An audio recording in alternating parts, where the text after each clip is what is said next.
Next fight on a packed card with Alistair Overeem and Walt Harris up at the top. We have Anthony Hernandez taking on Kevin Holland at 185 pounds in a really interesting tale of two guys that have really upward trajectories, I would think, in this middleweight division. Anthony Hernandez came in, big win on Contender Series Season 2, big knockout win, no contest. So he comes back in, loses his UFC debut, and then he's able to win his last fight over Junyoung Park over in Shenzhen, China. I mean, that was the amazing card where Weili Zhang was able to get the win over Jessica Andrade. So absolute craziness there. Anthony Hernandez picks up his first win in the UFC. Kevin Holland, his first fight in the UFC after losing on, or getting a win on Contender Series, fights Thiago Santos. I mean, how crazy is that? Since then, he's won 3 in a row, lost his last one.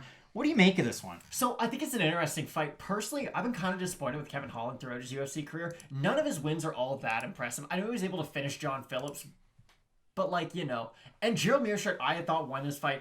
And Alicio Di Chirico is a good fighter, but beating a guy like that doesn't really show me that you belong in the top 15. I know you said that you see really high ceilings for these guys in the intro of this video. I couldn't disagree more. I think they're talented athletes. I think there's guys who are really capable of putting on fun fights. I don't see either guy in the top 15 anytime soon because the 2 times that we've seen Kevin Holland fight upper level competition, I know Thiago Santos is too much for most people, so you're going to take that away.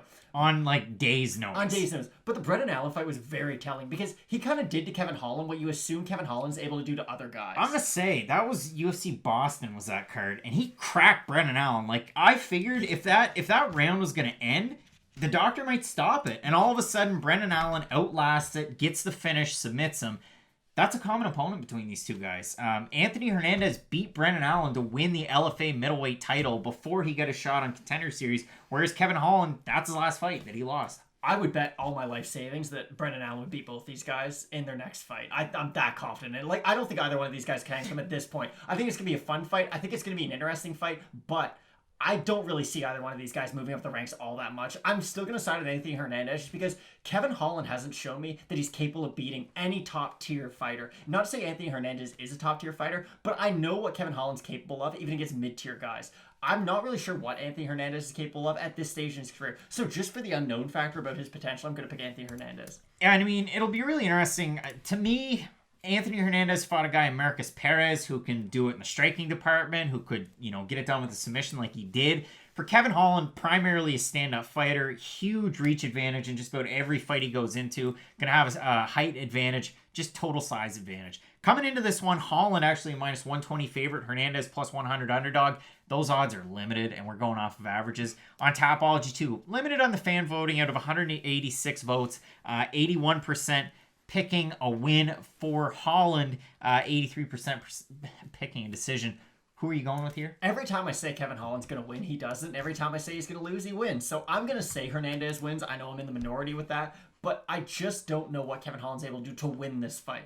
I think as long as Holland can keep distance, and that's one of those things with Hernandez, if he's going to win, he's got to push the pace, he's got to get in close, what have you, and land some volume. If Holland can stay out of that and at least establish some distance and keep range, that's one of those things that he's good at. If he can do that, should be able to get the win. And if he can get wins over guys like we'd said, Di Chirico, Gerald Meerschaert, a guy who really has to push the pace, and the like, then I'm going to predict that Kevin Holland's going to be able to get the win here. But an interesting fight at middleweight. You're going to want to keep it locked in with Fight Night picks for 3 cards in 8 days and all the craziness that's going to ensue. And as we always say, Matt, with Fight Night picks, let's get into it.